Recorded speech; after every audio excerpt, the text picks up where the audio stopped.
Tim Lopez wasn't the kind of reporter who watched danger from a distance. He grew up in Rio's favelas, understood their silence, and made it his mission to expose what people lived through but couldn't say.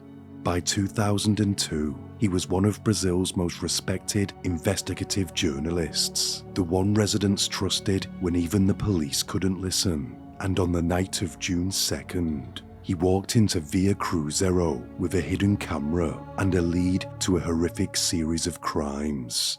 Hours later, he vanished, and when the news broke, Rio de Janeiro froze, because everyone knew what it meant. When a reporter disappeared inside a territory ruled by traffickers, they imagined what men like those did to someone they caught. Because on those hills, Tim wasn't facing one attacker. He was surrounded by a group of traffickers, each one deciding what would happen to him next. He was outnumbered, tied up, tortured, and fully aware of what the gang was capable of. This case was suggested to me by Beatrice, so thank you for this. It's sad in many ways, not just for the sheer brutality of the murder, but also the cultural impact it had. It didn't just silence one brave journalist, but changed the way these areas are investigated altogether. Tim was fighting for people who had no voice, and he ended up paying for it in the most brutal of ways. Also, because this case is over 20 years old, there are not a huge amount of images for it, and what I have is not the best quality, but I will do my best to give you a visual reference. But before we dive in, if you find this video fascinating, then please drop it a like and leave me a comment below. And if you are new here, then please hit the subscribe button and consider following me on Instagram. It all really helps. Thank you.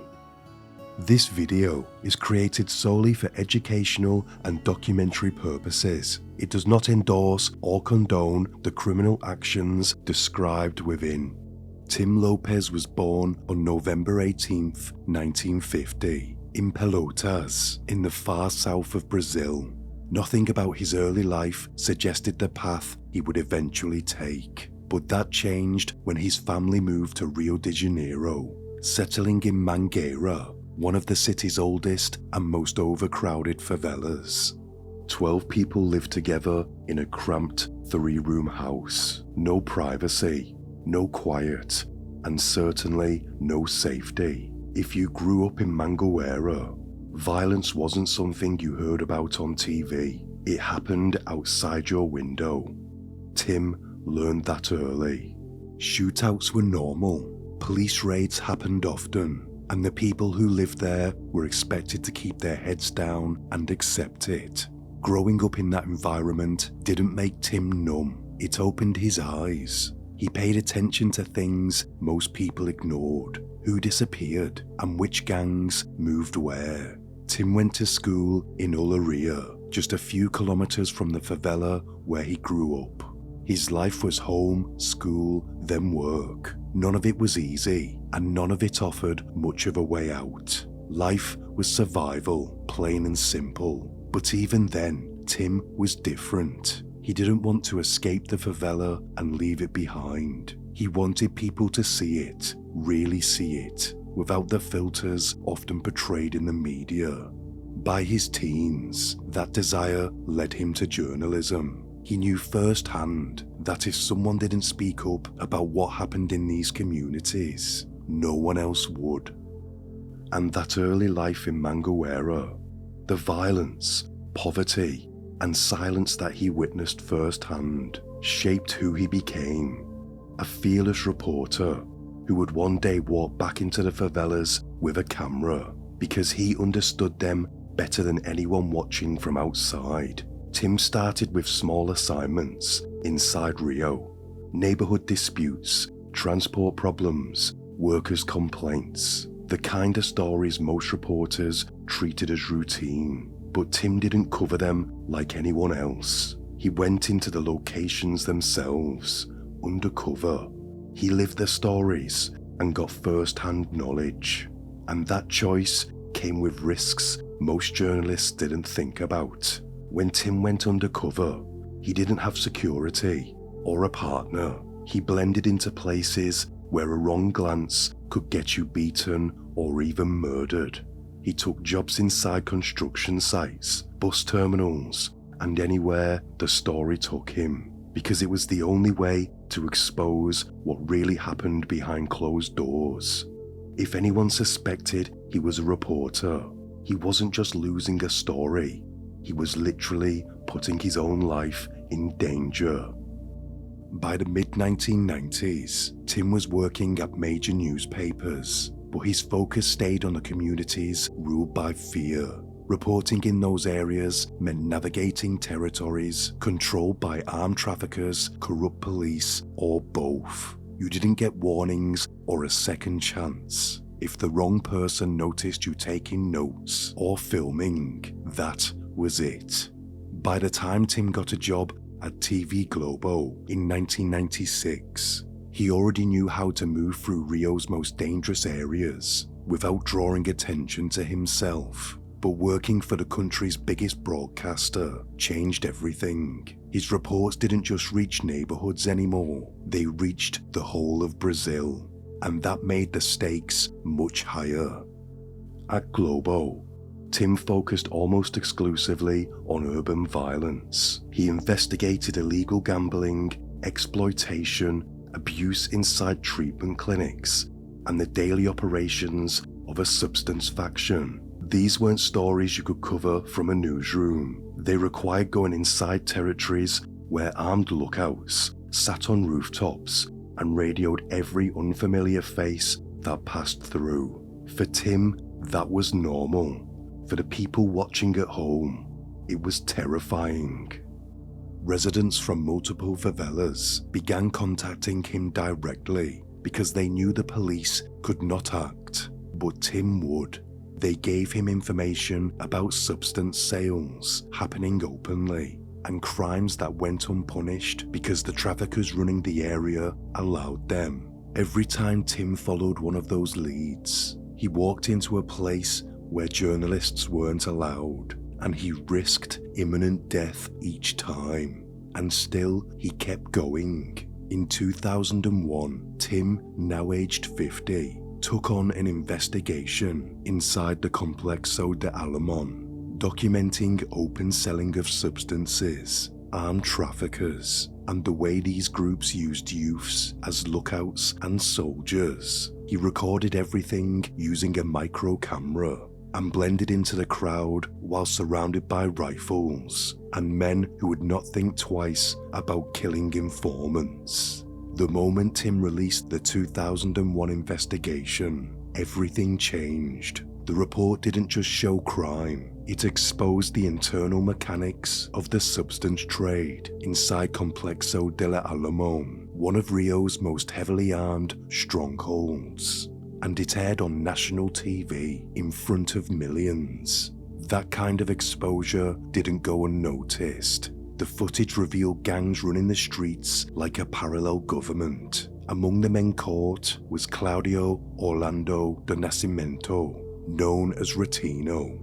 He was a trusted member of the faction, led by Elias Pereira da Silva, better known as Elias Maluco, one of the most feared traffickers in Rio.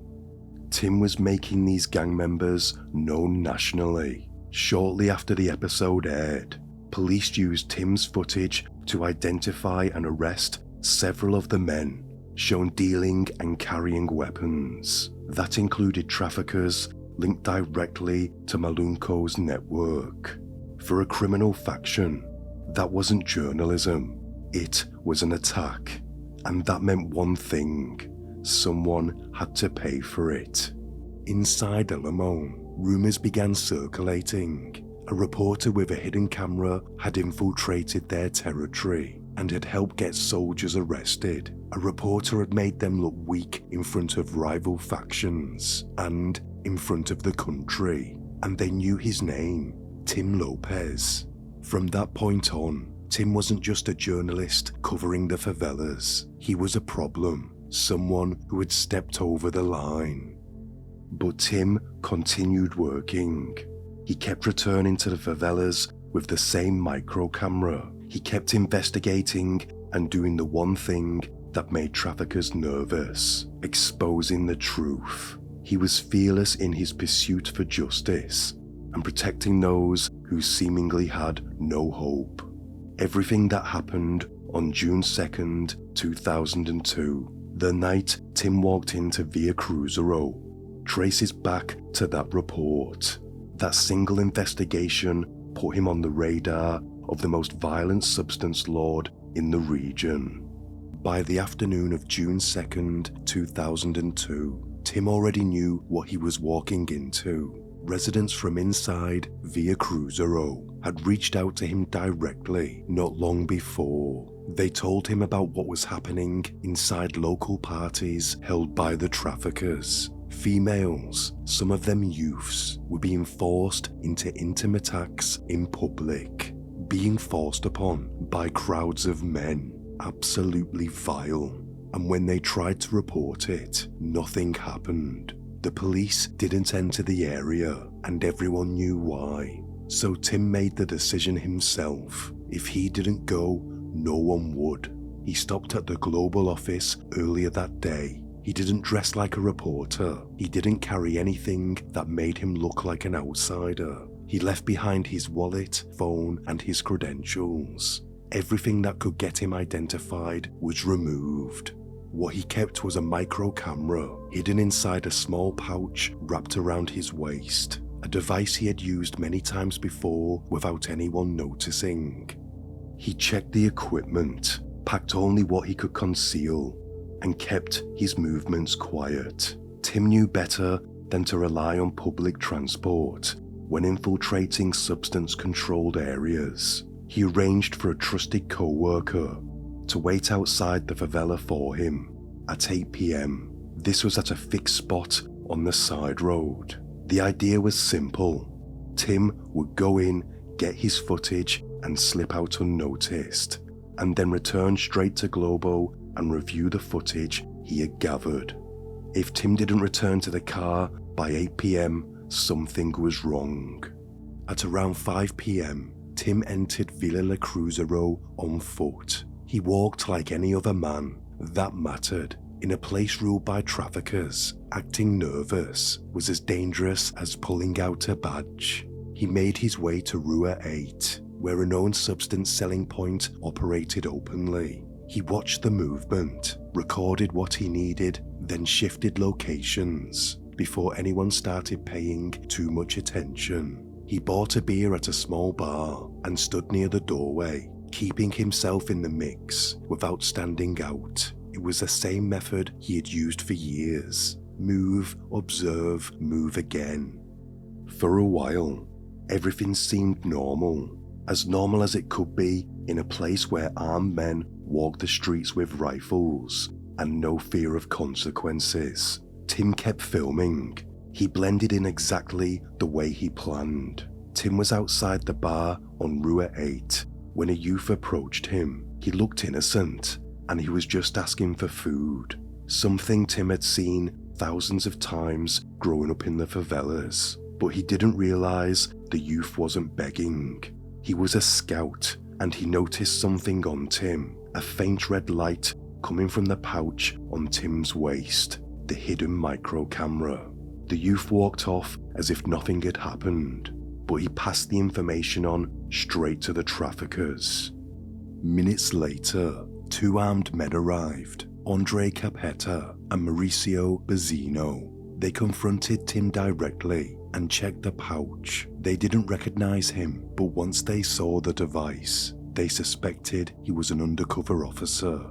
Tim told them he was a journalist, but he had no ID to prove it. And inside the favela, controlled by armed factions, that may as well have been a confession.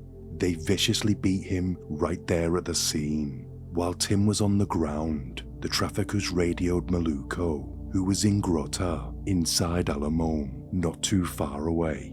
They wanted to know what to do with him. Maluco ordered them to bring Tim to him.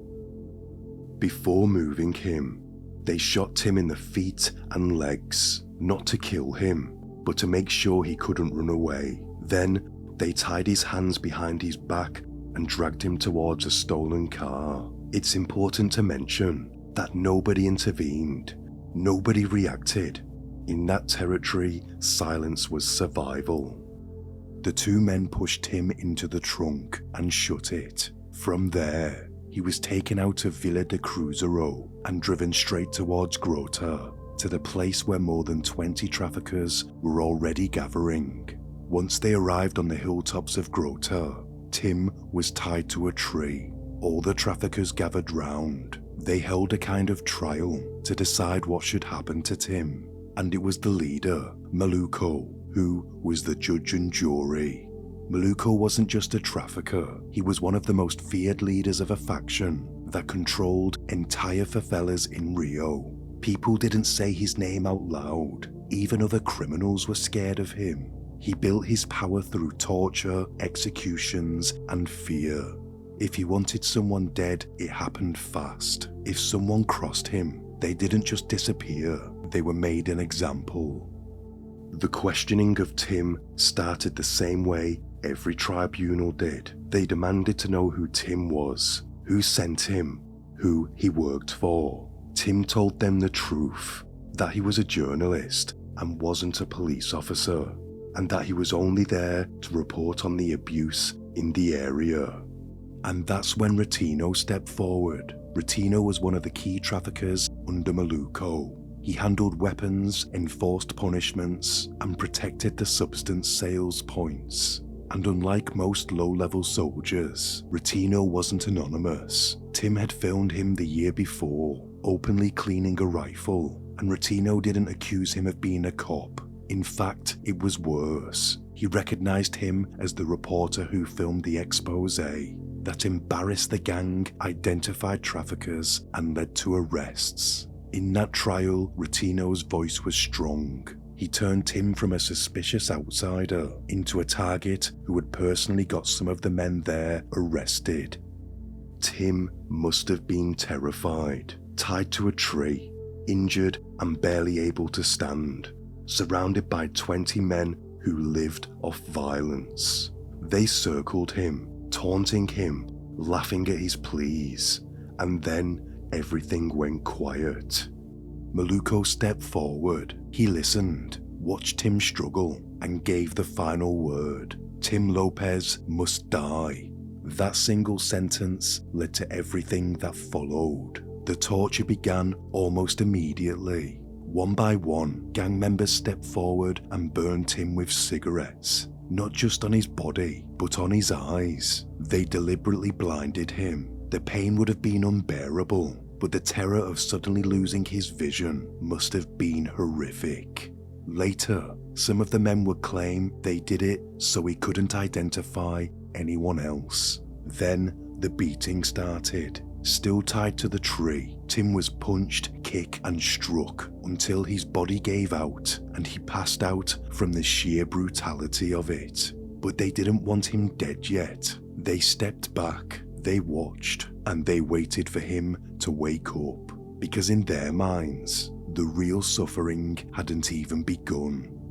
While this was happening, the person waiting in the car for Tim had realized something was wrong. He waited for over an hour after the time they planned to meet. Then he left and reported him missing to TV Globo. On Monday, June 3rd, 2002, a Globo lawyer and the driver went straight to the Peña police station. Detective Daniel Gomez took the case immediately. He'd worked enough kidnappings in the favelas to know that the timeline was already bad.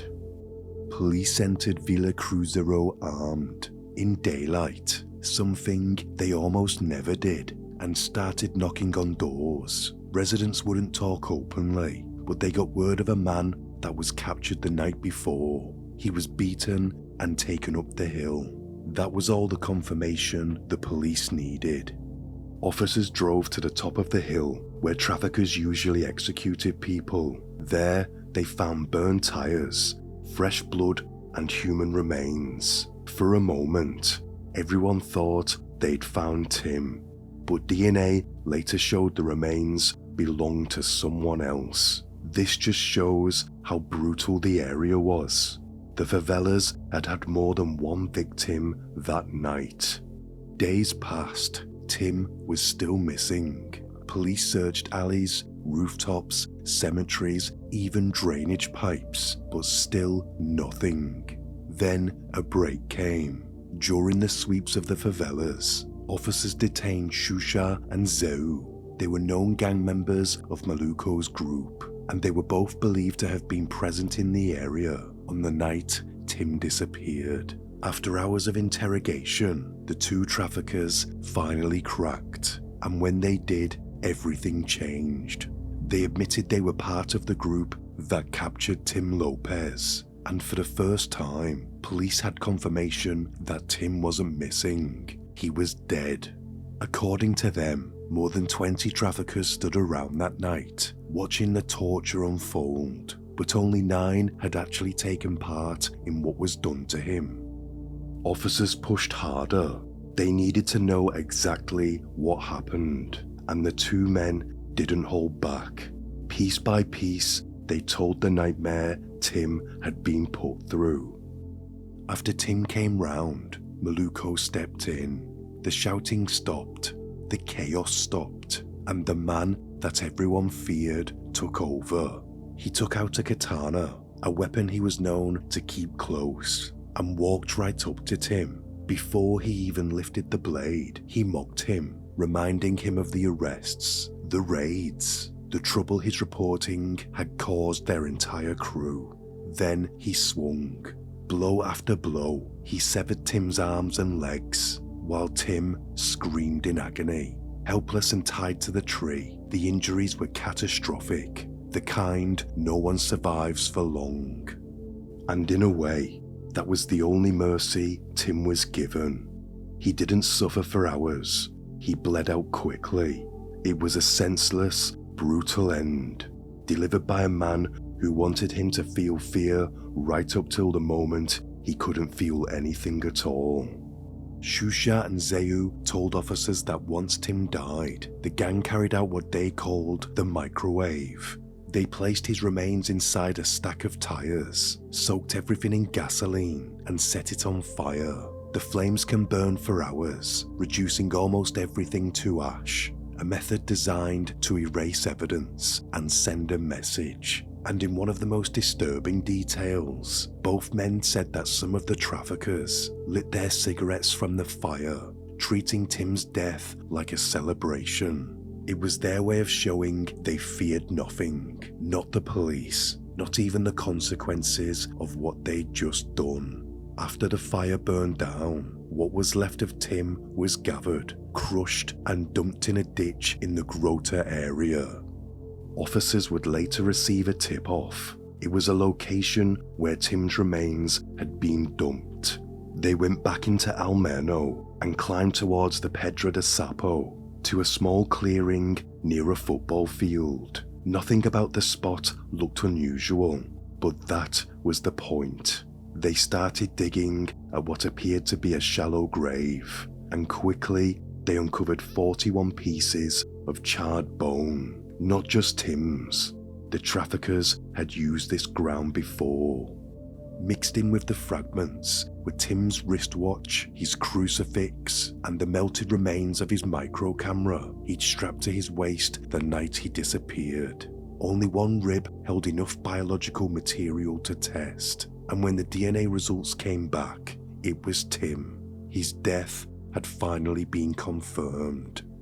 The DNA confirmation meant the police could issue formal arrest warrants, backed by homicide charges. This changed everything. With warrants in hand, they could launch operations inside the favelas, a place police couldn't normally enter without starting a war.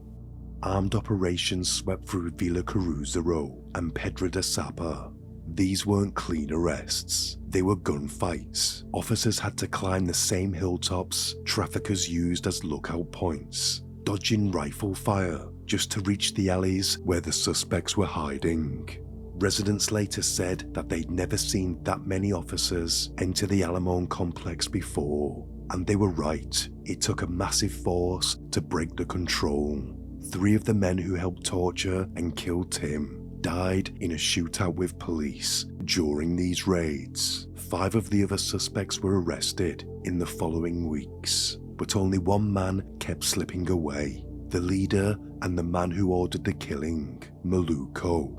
It wasn't until 19th of September 2002, 109 days after Tim's murder, that police surrounded a house in Grota and dragged him out alive. He had no weapons on him. He didn't fire a shot. The man who ruled the favelas with terror surrendered without a fight. He said during his arrest, "I lost, man, just don't humiliate me." Once the key members of the gang were in custody, the investigation moved into its final phase. This wasn't treated like a normal homicide. It couldn't be. A journalist had been kidnapped, tortured, executed, and burned by one of Rio's most violent gangs. The entire country was watching. By the time the case reached sentencing, the investigation was airtight, the testimonies lined up, and every surviving gang member from the murder was already behind bars.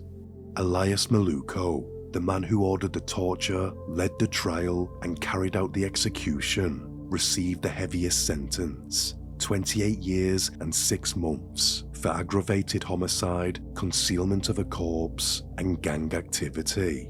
The rest of the gang were hit with long sentences, ranging from 23 to 24 years each, depending on their role and level of involvement. Brazil's laws at the time capped how long a person could actually serve, but every man who survived the manhunt was locked away for what they did to Tim.